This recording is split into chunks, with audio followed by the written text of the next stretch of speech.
Hi, I'm Harriet Kelsall, the Bespoke Jeweller, and I thought I'd have a chat through today some of the aspects that we talk about a lot with diamonds. I'm not going to get really technical and talk about, the depths of gemology, but just to chat about diamonds and what we're looking at when we look at them as jewellers.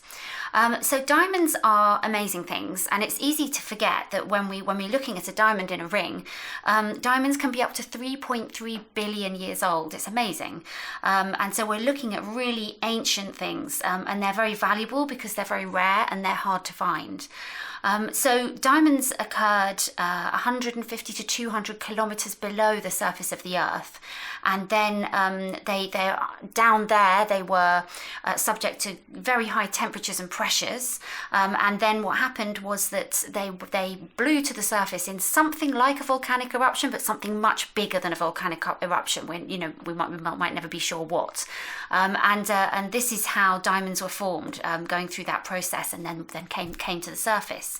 And so consequently, a sort of interesting kind of side aspect of that is that when diamonds do come to the surface of the Earth, they've come through what are called kimberlite pipes, these diamondiferous pipes that they blew up through. And so those pipes are very rich sources of diamond, but also some of them blew far and wide, if you like, and went down rivers. And those are the secondary deposits of diamonds, whereas the primary deposits of diamonds are the ones that are found where they blew to the surface.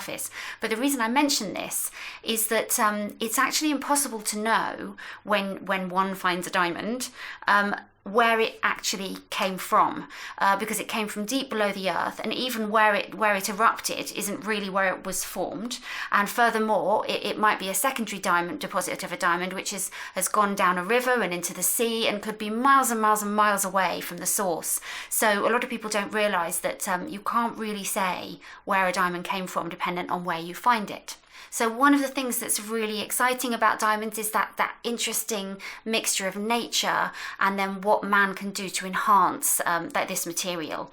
And so I think it's that combination of things that makes diamonds very special.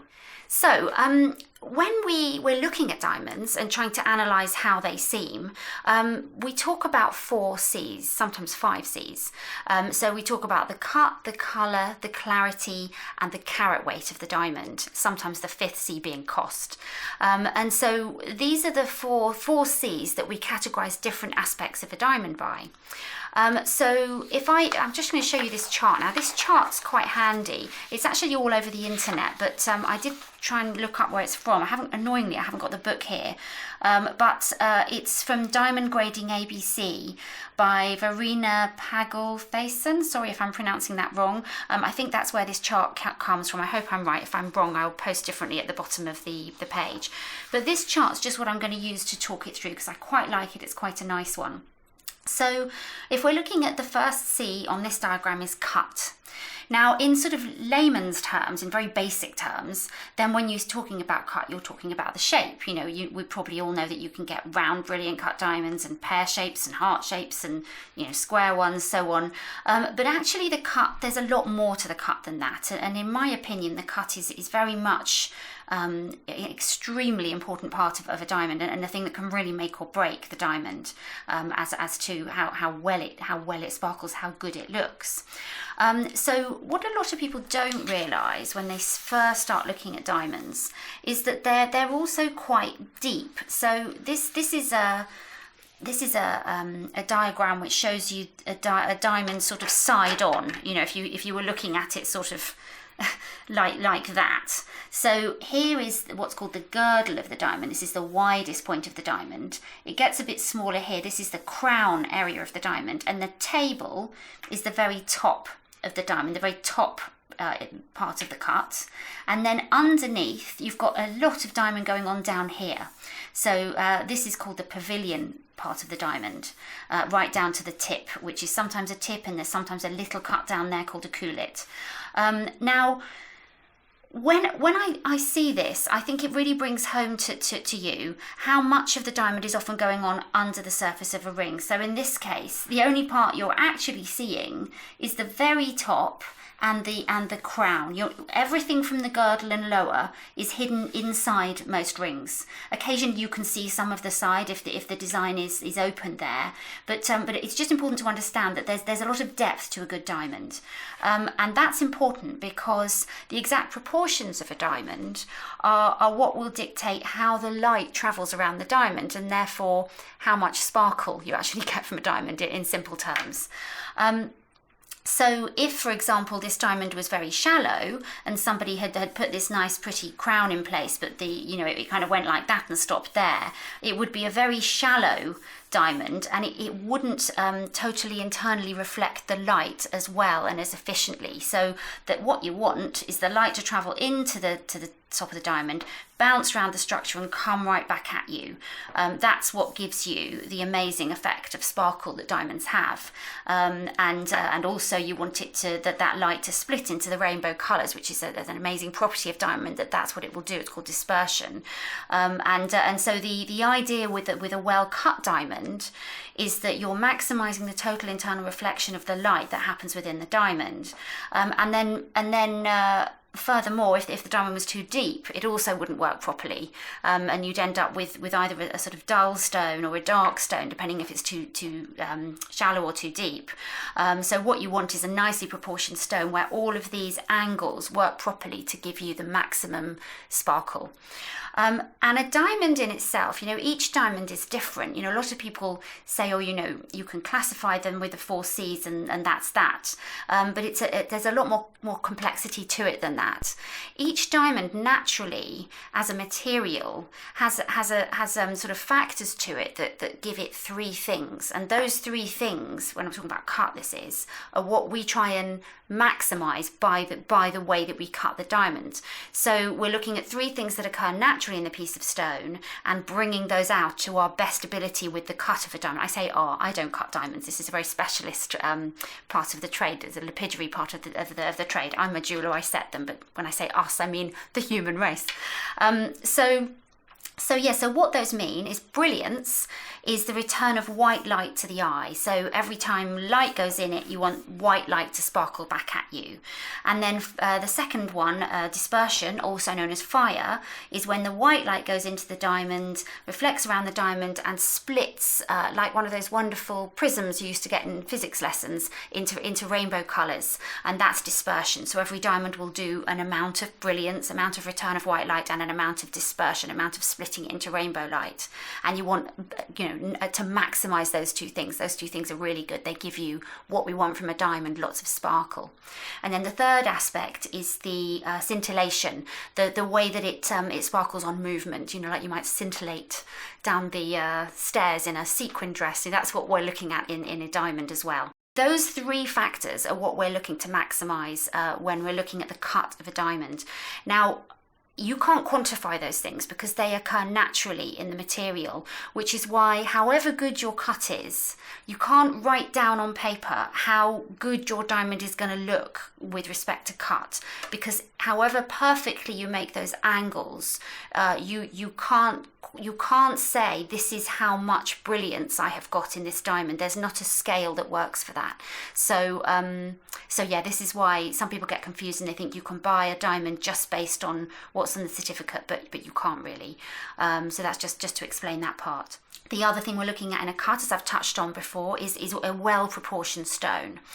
So you don't want it too deep, you don't want it too shallow, you want it to maximise how the light's behaving in it.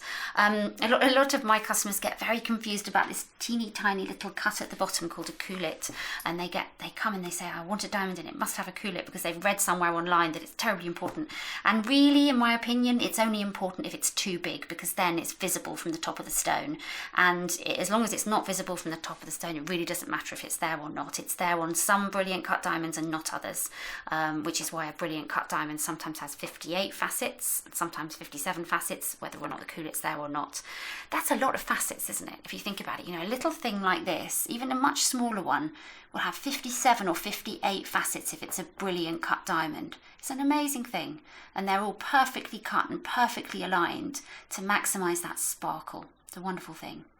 And yeah, I mean, there are other aspects to cut, of course. I don't want to go too far into it, but you've got things like the symmetry of the cut. You know, is it symmetrical?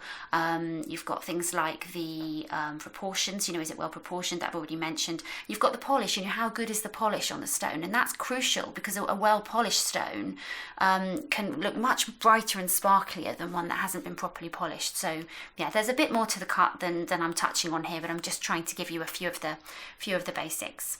So yeah, that's the cut of the diamond. Now, you can find online, there's lots of charts of different cuts. So, you know, if you like a square cut, but you like it to be sparkly, then a good compromise on that would be a princess cut, because it's a cut with lots of facets. It's a mixed cut. It's based on kites and triangles, but it's also square. It's got the square edges. Whereas if you want a more sort of square edged cut, but you want a little bit less sparkle, you might look at an emerald cut, because it's a step cut, which means it's actually not got all of the as many facets. It's not got all the triangular and kite-shaped facets. It's more straight line in line with the sides of the stone, and so it gives you a different kind of a look. So, and there's all different cuts, but you can have a look into that separately. Different shapes, different sizes, but definitely, if really what you want is sparkle, your best bet is to go for a round brilliant cut diamond, because none of the other cuts will really sparkle as well as a round brilliant cut diamond, unless of course you've got a better or bigger diamond in one of the other cuts. But you know what I mean. All things considered, the round brilliant cut is the best cut in that respect that we've got widely available. So then the next aspect of the 4 C's I wanted to talk about is colour. And this is where charts like this kind of fall down a bit, because what we've got here is the colour. The whitest diamond starts with a D, and the sort of the yellowiest in this diagram goes down to an S to a Z. Now, first of all, I should mention that this system was invented by the GIA, a wonderful organisation who still exist today, and you'll often see their name on lots of diamond training, and they do issue lots of certificates for diamonds. Very, very well thought of organisation grading diamonds as well. And they invented this system, which is widely adopted today. And when they invented it, they started with D, because there was a sort of another system going around which was all A, B's and C's, and it was very much, you know, one person would say, oh, I wanted AAA aquamarine, another would think that meant the same as an A aquamarine. It was all over the place. There was no consistency. So they decided to start with the letter D, so that they stayed away from all of that stuff that had gone on before. And D is the whitest diamond that you can get. You can remember it, D for diamond. And then it goes down. The reason I say this is where these charts fall down is because in this chart it looks like your S to Z would be a rather nice yellow colour. In reality, this is not a chart where we're talking about fancy, beautiful coloured yellow diamonds, which have an entire different system than this white grading system altogether. In reality, this would be a sort of rather muddy puddle kind of yucky yellow. That's a technical term, yucky. So this is not a nice colour like it looks on this chart. This is a mucky colour. So when you're talking about white diamonds, you really want to be up here, really, is where I choose to be, between D and I. I wouldn't really go there with all of these. I don't think they look very nice. I also think that whilst the really pure white colours are lovely, most of my customers can't tell the difference between a D and an E, or even an E and an F. So, you know, you don't always have to go for the very, very top end either, because you spend a lot more. The whiter it is, it can be a big jump in price for the same size diamond for one of these letter steps. So I suppose the other aspect of colour I ought to just touch on, because it confuses a lot of people, is fluorescence. Now, fluorescence is whether a diamond or another gemstone or whatever will glow under ultraviolet light. So, you know, if you go into a club in a white t-shirt, or you've got really whitened teeth, they will glow that sort of bluey light in the ultraviolet light. It's that effect that we're looking at with diamonds. So when it comes to diamonds, some diamonds possess this factor that they fluoresce a bit or a lot. They don't all. Some of them have no fluorescence at all, and some of them can really fluoresce quite a lot. And why does it matter? Well, it often doesn't matter, but some people get very carried away and think it matters hugely, and sometimes it does matter. So why they fluoresce is they have teeny tiny little particles which fluoresce within the diamond crystal structure, and when they fluoresce a lot, it can be a problem, because I haven't got one here to show you because I'm working from home at the moment, as we all are, but when they fluoresce a lot, it can be off-putting even in ordinary daylight like this, because if you look at a diamond that fluoresces in the daylight, you won't get this nice sort of white bright colour that you want. You get a sort of milky look to it, where it looks a bit sort of cloudy, milky, not quite sure how to express it. It just doesn't look nice and clear and sparkly. It's as if something's blocking the light moving around the stone, and that's because it's a highly fluorescent stone. So if it's got a lot of fluorescence, it's a problem for a stone even in ordinary light like this. However, if it's just got a very small amount of fluorescence, it really doesn't matter. You're never going to notice it. And again, fluorescence is one of those things that if you have absolutely no fluorescence compared to a little bit of fluorescence, that can be a lot more expensive than a stone with a tiny amount of fluorescence. So if that's what's stopping you buying a stone, don't panic about it. It's not as big a deal as you think, as long as it's not very fluorescent. In general terms, there are exceptions. So yeah, that's colour. So then moving on to the next aspect of your diamond quality, we'd be looking at the clarity of the diamond. And this is where, again, the GIA have this nice scale to help us understand, or to help people understand how to classify stones. So you've got flawless, internally flawless, very slight inclusions, not visible to the naked eye really, very slight inclusions, and included stones. So this is obviously quite close up, but you can see the included one, you're going to see some muck in your diamond, and that's probably frankly going to bother you. If you've got a flawless stone, it will have nothing in it, it'll be amazingly pure, but it will be really expensive. And I talked about the colour steps being expensive. The clarity steps are even more of a cost difference between each one. So yes, you probably want to draw the line. I look at usually these kind of stones in this area. I look at VS, sometimes SI ones, sometimes VVS, but sometimes you can be spending money on a clarity level that you're not really going to be able to notice in reality. We judge stone clarity as jewellers with a 10-to-1 magnifier, and so sometimes you can see things with 10-to-1 magnification that you can't see with the naked eye. And personally, I think if it was my ring, if I can't see it with a naked, I'm a jeweler, I've got a lens out all the time, but if I can't see it with a naked eye, it's frankly not going to bother me. So yes, I think sometimes you can get a bit carried away with clarity, but at the same time, if your clarity is too low, these sort of inclusions and stuff are going to actually block the light and bother you. But yeah, in this kind of area, I don't think they're realistically going to bother you. There are two main types of inclusion, or sort of clarity factors, I should say. One would be an inclusion, a sort of flaw in the stone that's inside the stone, and the other would be a blemish. It can actually be also a point of weakness, such that if you've got a blemish, a natural, whatever it is, kind of break to the crystal structure that comes to the surface, and you happen to hit your stone, when you're walking the dog or something, at that point it can become very brittle there. Diamonds, this is another aspect of diamonds that confuses people. Diamonds are really hard. You can scratch anything with a diamond. I could scratch that window with a diamond, and it would leave a mark. This diamond would be fine.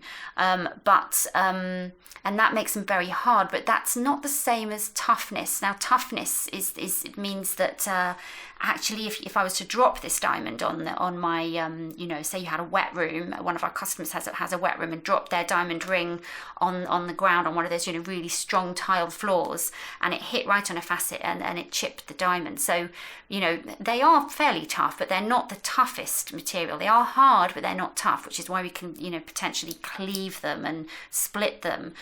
So just know that you can't do anything to your diamond. It'll be all right. It may be hard, but they can still break and chip. Anyway, I digress. Where was I? So yes, clarity. So yes, I think probably I've covered most of what you need to know just for a quick chat about clarity. The other aspect is carat, that is basically just weight. So people often think it's size, but it's not really. It's weight, because as I've explained, your diamond might be deeper or shallower. So the weight of the diamond can vary a lot. You could have a 5mm round stone that's really deep, that's going to be really heavy because there's a lot of it. But if it's really shallow, it's really light. So if, yes, a well-proportioned stone, it should be that your carat weight is directly proportional to your size, but sometimes they're not brilliantly proportioned. So yes, carat is just a weight. So you can just translate a carat into grams. So 1 carat is 0.2 grams. That's what it means.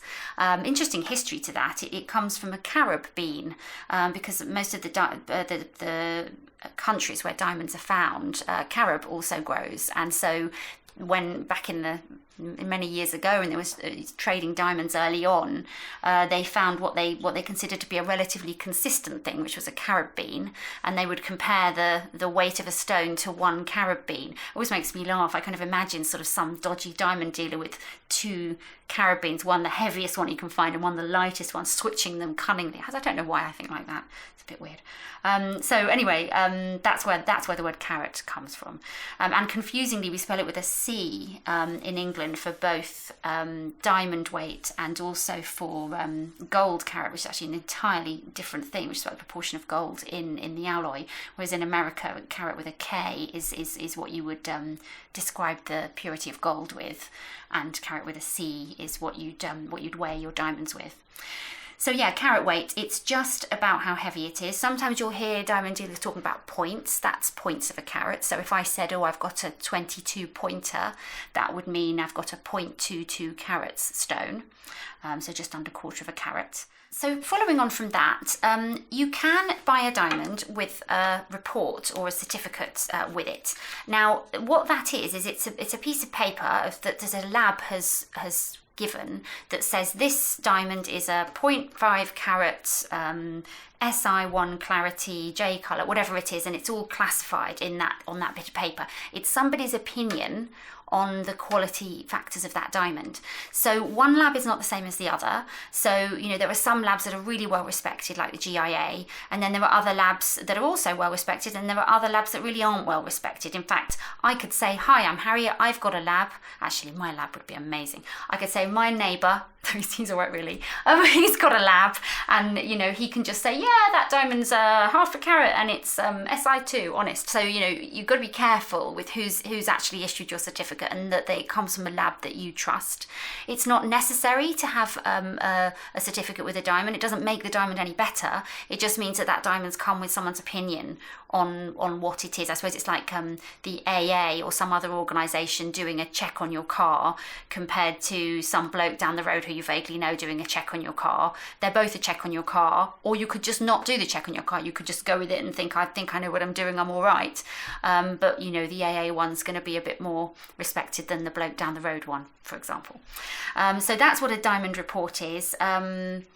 With very small diamonds, it's not really worth selling them with a certificate. Sometimes you get customers saying, I've got a 0.1 carat diamond and I want it to have a certificate, and it can be hard for some people to realise that every time we get a certificated diamond, it's actually cost us more, because that certificate might cost £150, and sometimes, frankly, a very small diamond is worth less than that. So it's just not cost effective to issue a certificate on every single diamond.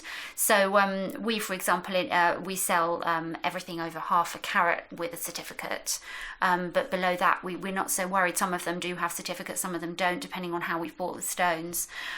So yeah, that's what that means. As I've touched on before, it's very difficult to buy a stone online and be sure what you're getting. Sadly, we have a lot of customers who decide they're going to buy a stone online and then come to us to set them. That's no problem. We can do that all day long. No problem with that. It's just that it disappoints me, because I look at the stone they've bought and they think they've got a great bargain because they've got it slightly cheaper than the jeweller, what we or someone else usually has quoted them. But actually, they've not got a very good stone. They think it's great because it's good on paper, but actually it's just not got very good fire about it, or it's not, not actually as well proportioned as they'd hoped, and sometimes they can look a bit flat. So yeah, do be careful buying online. I often think it's a bit like trying to buy a painting online by saying, I know it's going to be a good painting, I can't see a photograph of it, I know it's going to be good because it's got a third sky, a third land, and a third trees, and therefore I know it'll be a beautiful painting that I love. So yeah, be a bit careful out there. It's a bit of a minefield. Oh, no pun intended. One last thing is responsibility. Now, a lot of people as well think that if they've got a certificate or report with a stone, it's some kind of guarantee that it's come from a safe, ethical source, that it's been mined with responsibility. It really is nothing to do with it.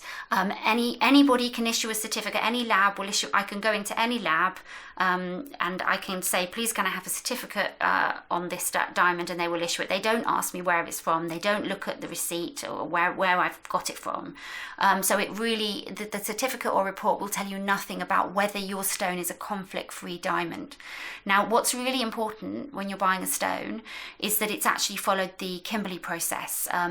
That's something, have a bit of a Google, because it's a big subject to talk about here. But it means that when the diamond was in its rough state, there's a paper trail. It's not it's great compared to nothing. I always think the Kimberley process is a bit like a bucket with a hole in it. If you've got to carry water, it's better than having no bucket, but unfortunately it has got some holes in it as a process, which are well documented. But I still think we need to follow it. I think it's the best thing we've got to try to authenticate the sort of responsibility to some extent of how that's been mined, and to make sure we keep irresponsibly mined diamonds out of the supply chain as much as we can. So yeah, there's a lot more to responsibility.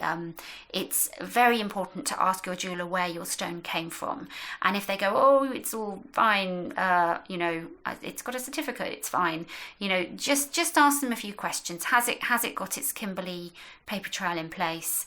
Can you be sure that it was responsibly sourced? Because sadly there's a lot of diamonds that aren't responsibly sourced out there in the supply chain.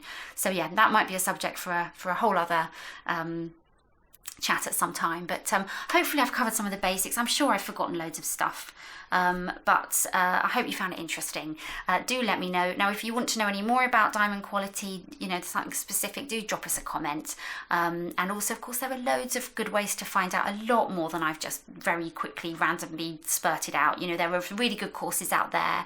There's great courses with the GIA. I've mentioned De Beers have got a really nice diamond foundation course out there. There are lots of really good quality courses you can do. They're not cheap, but they're good. And obviously we're always happy to chat through any aspect of diamond quality that you'd like us to on the phone. Give us a call. But yeah, thanks for listening, and I'll see you again soon.